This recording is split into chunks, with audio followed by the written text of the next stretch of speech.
World cup আসলে world cup উন্মাদনায় পুরো বিশ্ব এখন ভাসতেছে ওয়ার্ল্ড কাপ জোয়ারে। আর ওয়ার্ল্ড কাপ মানে আসলে বাড়তি উন্মাদনা। 2026 ফিফা ওয়ার্ল্ড কাপে আজকে অস্ট্রেলিয়া ভার্সেস আর্জেন্টিনা ম্যাচের প্রবাবলি 11 যেটা আসলে আমি তৈরি করেছি, সেটার ক্ষেত্রে যদি আপনি বিবেচনা করেন বা সেটা যদি আমি আপনাদেরকে বলি, সেটার ফরম্যাটটা হচ্ছে 4-4-2-1 ফরম্যাটে খেলা।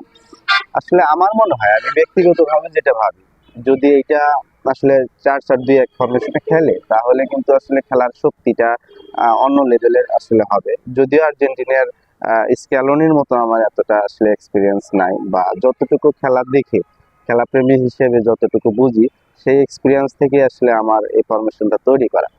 আপনি যদি দেখেন যে 4-4-2-1 ফরমেশনে যদি দেখেন, তাহলে উপরের দিকে কিন্তু স্ট্রাইকারে যারা থাকে বা আক্রমণ ফরওয়ার্ড যেটাই বলেন না কেন, হুলিয়ান আলভারেস এবং মেসি। আর মিডফিল্ডে কিন্তু গঞ্জেলা, ডিপল, ফার্নান্দেজ, ম্যাকালিস্টার, এই চারজন কিন্তু থাকে। এই চারজন যখন আপনাকে বল সাপ্লাই দেবে আর চারজনের যখন কম্বিনেশনটা একসঙ্গে প্রয়োগ করবে, তখন কিন্তু আসলে কোনো শক্তি নেই তাদের থেকে পিছিয়ে হটানো, তাদের অ্যাটাক থেকে। এই চারজন আপনাকে বল সাপ্লাই করবে এমন দুজনকে, যে দুজন আসলে গোল মেশিন বলা যায়।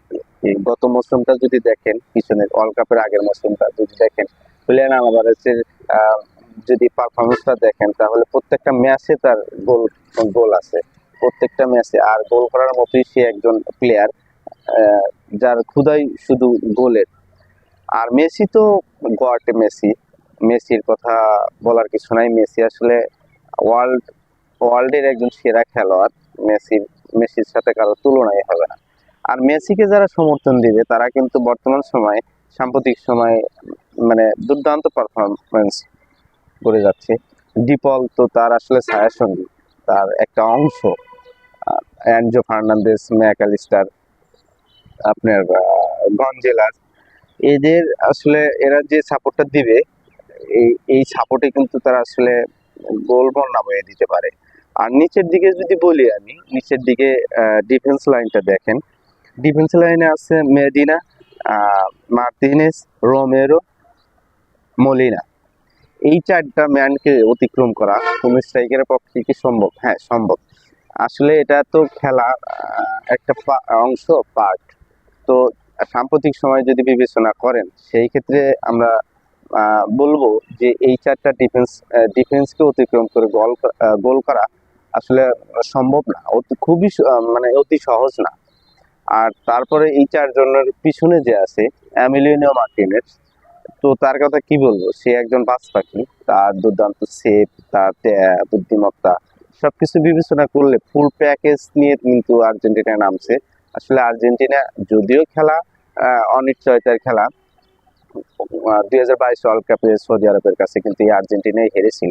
এই আর্জেন্টিনা হারার পরেও কিন্তু ওয়ার্ল্ড চ্যাম্পিয়ন।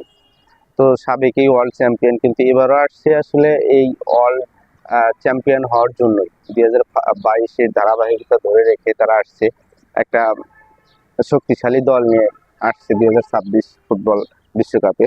তারা কিন্তু এবারও চাইবে যে আমরা ওয়ার্ল্ড চ্যাম্পিয়ন হব। আর তাদের যে দল, যে